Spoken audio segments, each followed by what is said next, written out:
O gosto não é bom, segundo os historiadores. Todavia, o gosto, ele é adocicado pelo mel silvestre.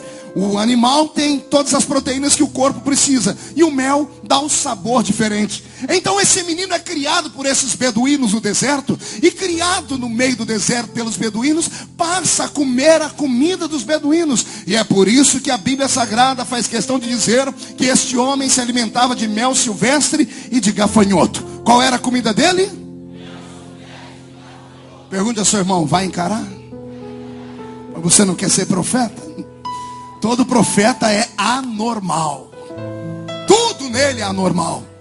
Para fugir da morte, ele é criado ali no meio da planície do Sinai. E na península do Sinai, para se esconder do sol é muito difícil, porque não tem árvore, não tem relva, tem que se esconder dentro de cavernas.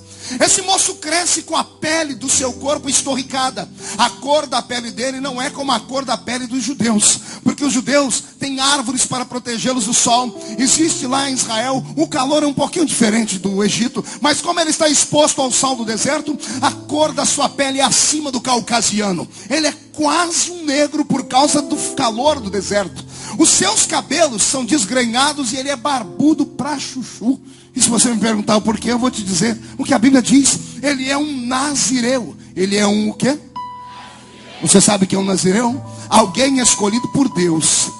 Deus escolhe, não é gestação que o homem e mulher quer, é a gestação que Deus quer que tenha. A Bíblia nos fala de 3 nazireus, e os teólogos arrumaram um meio nazireu. Os 3 nazireus certinhos da Bíblia são Sansão, João Batista e Jesus Cristo. Por isso os 3 aparecem nas figuras pintadas com homens com cabelo comprido e barba comprida, porque sobre o nazireu não passava navalha. E também não podiam tocar em comida, em bebida forte, e muito menos tocar em defunto. Eram estas leis, porque eram homens escolhidos pela vontade de Deus. Imagine vocês um moço que é crescido no deserto, com o sol queimando a sua pele, comendo gafanhoto e mel silvestre. Então ele vira uma vareta no meio do deserto, só pele e osso, pele queimada. Como bom judeu, o seu nariz é comprido e adunco, meio torto. Agora o seu cabelo é diferente do cabelo dos judeus, porque o cabelo dos judeus, mesmo não sendo tão liso, sendo um pouco crespo por causa do calor, o cabelo dele acaba sendo crespo, porque o sol queima direto o seu couro cabeludo, porque ele está lá no meio do deserto, diante do sol, quase que 16 a 17 horas por dia. Então, esse moço tem o seu cabelo que não pode ser cortado nem aparado. Na época não tinha chapinha, na época não existia nenhum tipo de tratamento capilar. Então o cabelo dele, ao invés de crescer para baixo, vai crescendo para os lados. E eu estou fazendo isso de propósito, eu estou desenhando a imagem dele. Imagine um homem com o cabelo daquele jeito, a barba sem poder cortar também, gigantesca, magrelo, parecendo uma vareta e com a pele queimada do sol. Ah, e tem mais um detalhe, pergunte o quê? A roupa dele. A roupa dele não é normal. Qualquer pessoa no deserto usa roupa de pano, porque a roupa de pano faz com que o sol bata e refleta para fora e não queime a pele deles. A roupa deles no deserto não absorve calor, pelo contrário, ela espelha o calor. Mas esse homem não usa roupa de pano. A Bíblia diz que ele usa uma roupa feita do pelo do camelo. Preste atenção no que eu disse, porque tem gente que prega errado, porque não lê direito, não aplica a língua portuguesa direito, e diz que ele vestia roupa da pele do camelo. Nenhum ser humano suporta a pele do camelo, porque o camelo é um dromedário, a sua pele é muito forte, e no sol ela pode estorricar e apertar o corpo. Então a roupa dele não é feita da pele do camelo, é feita do pelo do camelo.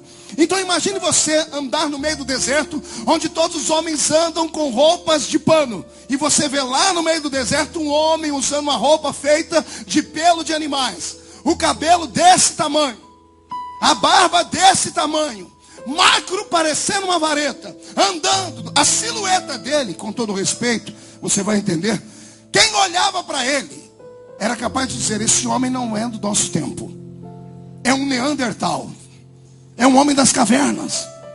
Veja se a figura que eu te dei não é isso.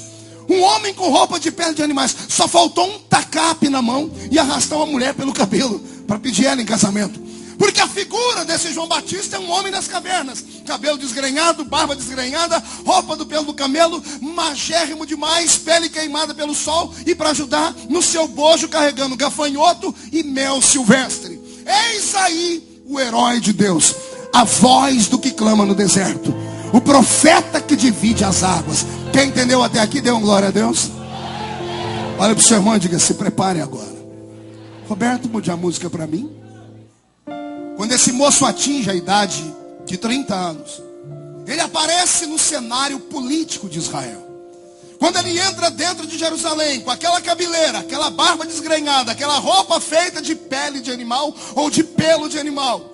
Quando as pessoas enxergam ele na praça, todos param para vê-lo, porque a aparência dele chama atenção. E quando ele vê que tem uma multidão bem próxima, ele abre a boca e prega o seu primeiro sermão. Pense num sermão ungido, curto, mas poderoso. Ele abre a boca e diz: arrependei-vos, porque é chegado o reino de Deus entre os homens. E ele incrementa a pregação dizendo: raça de víboras, quem vos ensinou a fugir da ira de Deus? E ao invés de apedrejá-lo, ao invés de fugirem dele, as pessoas caíam de joelhos, porque fazia 400 anos que Deus não falava com Israel. Há uma ruptura entre o Velho Testamento e o Novo Testamento. Entre Malaquias e Mateus nós temos 4 séculos onde Deus some da história. A Shekinah não se manifesta em forma de nuvem de glória. Deus não se manifesta em forma teofânica de anjo. O anjo do Senhor desaparece da história bíblica. Não há profetas, não há revelação de profetas, não há chuva de saraivas de fogo. O monte não treme, a terra não se abre, morto não ressuscita. Deus havia virado as costas para a raça humana. Israel sente saudades da voz de Deus. E depois de 400 anos aparece esse maluco, esse homem esquisito, que vem no meio do deserto, usando uma roupa do pelo do animal, cabelo desgrenhado, barba desgrenhada, e gritando: é chegado a vez de Deus voltar a falar com o seu povo. Deus se cala, mas não se emudece. Deus às vezes não fala, mas Ele sempre está olhando. Deus fecha os lábios, mas nunca fecha os ouvidos. E esse Deus está entre nós esta noite. E se tem alguém que acredita, dê mais um grito de glória a Deus, só mais um.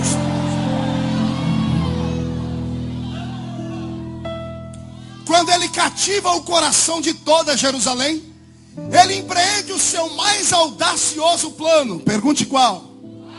Só falo se todo mundo perguntar. Ele marca uma audiência com o grande rei Herodes. Herodes foi o rei mais terrível que Israel teve no período neotestamentário. Era um déspota, era um adúltero, e era um homem que não temia Deus.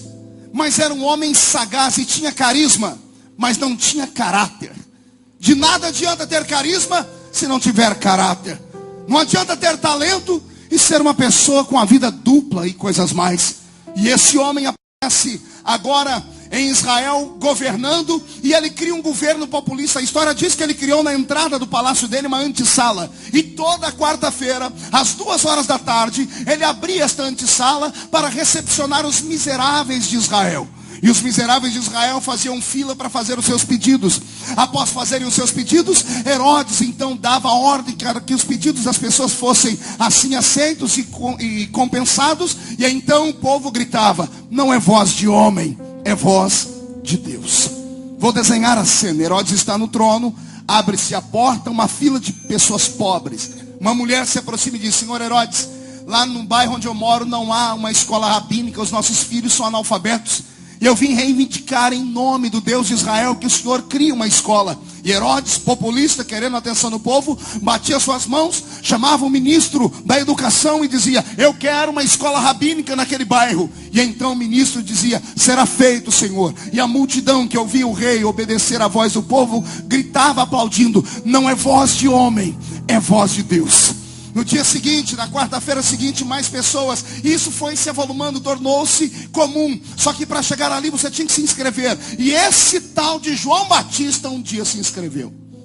Pode imaginar a cena? Uma sala como esta, o rei sentado aqui, pessoas ao redor sentadas e uma fila de pessoas. O rei atendendo homens, mulheres e crianças. E de repente, no meio da fila aparece um cidadão com um cabelo desse tamanho, uma barba esquisita, uma roupa feita do pelo do camelo e magro. E quando o rei olha para aquela figura fantasmagórica, diz: qual é o seu problema, cidadão? E ele levanta aquele dedo torto e queimado pelo sol.